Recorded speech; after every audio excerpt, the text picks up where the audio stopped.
Hello, it is Musings with Mookie. You know, that is such a tongue twister for me because you don't normally have to say your own name. And then it's my nickname that I've known. Like if you say Mookie, this is Musings with Mookie. Um, there's different ways to say Mookie. Like there's Mookie, there's Mookie, and then Mook. But that's different than Mookie. But that isn't about this. That isn't about that. Or this video isn't about my author's name or my nickname or nothing like that. But today is January 15th. And I was in class today. Yes, at my big age, I'm going back to class because one, I would like to be more expansive with my vocabulary because I have been out of formal work for so long. And I've mostly hung around my kids. All my friends or people I've known that are my age have work, have busy jobs, have families of their own. I don't have like an established friend group where I could be like, hey, I'm going to pop up over there. What you going to do? Going to hang out. Because how I form friends now is so different than how I formed friends when I was younger. Like, and that's before marriage. Marriage really isolated me. And that is where we come into what this video is about. Isolation. And I'm not even talking about friendships, but I did go off on a tangent there. And we may not return by the end of this video. I think not knowing history isolates us. In this class I'm actually taking 2 classes this semester. One is called Humanities and one is English 101. I'm taking 3 classes. All of them are writing intensive and reading intensive. And I hope I survive. But today we had a group experiment and it's about art. I'm in humanities class and it's about art. I had to describe art, give your definition of art, so on and so forth. So I am I am twice as old as the other students in this class because, like I said, I am taking courses with people I don't even think I've said before, but I've also recorded some audios that I haven't published yet, but I'm working on it. But I'm at least twice as old as the students in this class. You can tell by everything. I also, and with that being said, I come from a different time period of coming up in school where we had books. We had visual books. We had physical books. And physical is different than visual because physical books are just that. They're just physical books. Like you had books with no pictures, but I had physical and visual books. Like this art that I'm seeing in humanities class, I had seen in history books, I had seen in math books. Like I have seen this art over and over and over and over again. I don't say that to say that I am ahead of these kids in any way, because I'm sure they're leaps and bounds ahead of me in other ways. But we're going over art, and one slide of the art depicts 3 pieces of art, because we had to define what art was and then say whether about 15 pieces of art, whether or not they would be considered art by what we defined as art. So this one slide had 3 pieces of art. One was an abstract art of Picasso's. One was a George Floyd mural, and another was a Banksy mural. Now I know Banksy because I involved myself into the underground art scene. So today in age, if you like something, you're going to be attached to something else. So once again, this is about isolation. So the professor asked, which she's a master of the arts, or mistress of the arts, but she asked, can you see how these three pieces are connected to each other?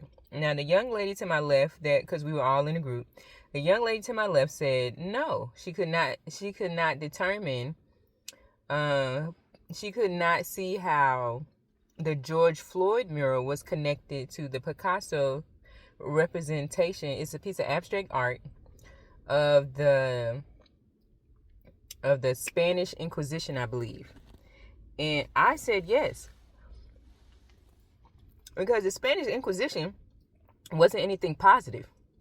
The way that George Floyd died and the protests that that came of it is the same thing that was going on with the Spanish Inquisition. Or maybe the Spanish Inquisition is more could be more associated with, you know, the frozen cubes of water that's going around the United States now. And that's where we tend to isolate our ideas. And part of it comes from not knowing history or what these specific events pointed to, or not pointed to, but came about during that time. Like, what's so significant of people being put on piles and burned to death? How's that in comparison to George Floyd? It is. People, it is. You would have to go, but our ideas, thinking that we are isolated in a particular point in time because we don't see the direct correlation between what happened. Now, I don't know the exact date when the Spanish Inquisition. I'm not here to give y'all a history lesson, but the Spanish Inquisition wasn't nothing pretty. Okay. The way they tortured people, the way they ransacked communities, so on and so forth, is on par with why people were protesting the death of George Floyd. Now, you can argue back and forth that George Floyd was a criminal. That isn't the point. The point is that there was humanity lost in both instances. There was humanity not lost, but put aside.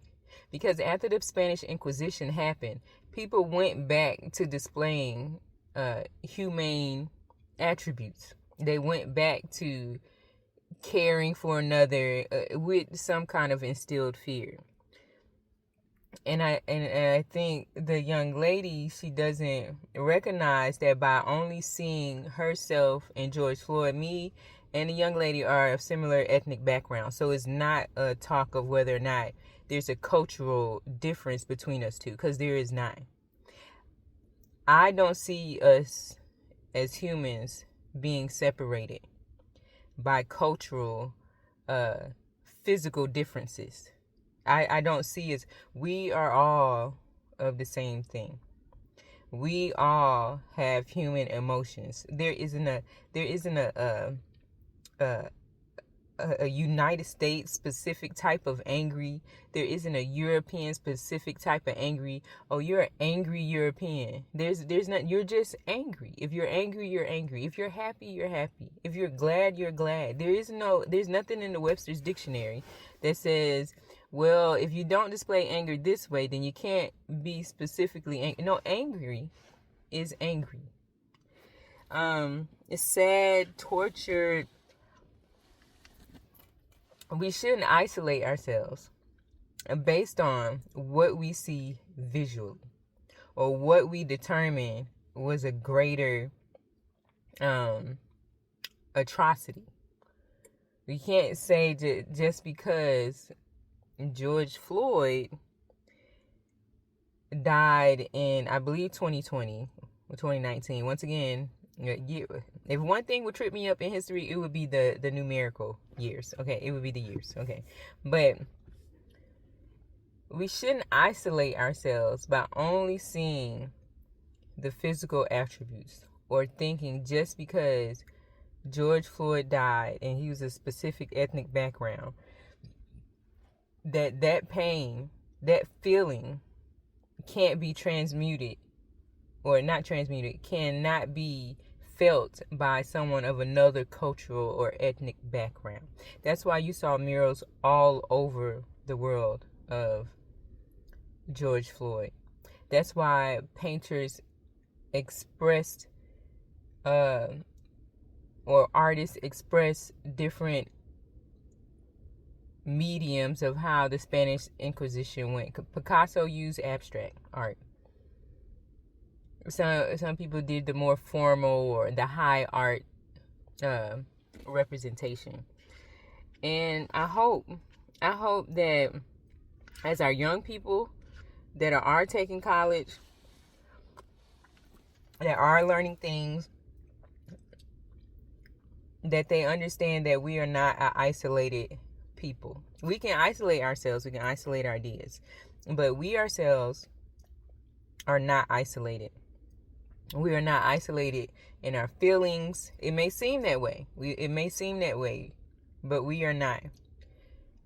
We feel, as a collective, we feel the world's pain.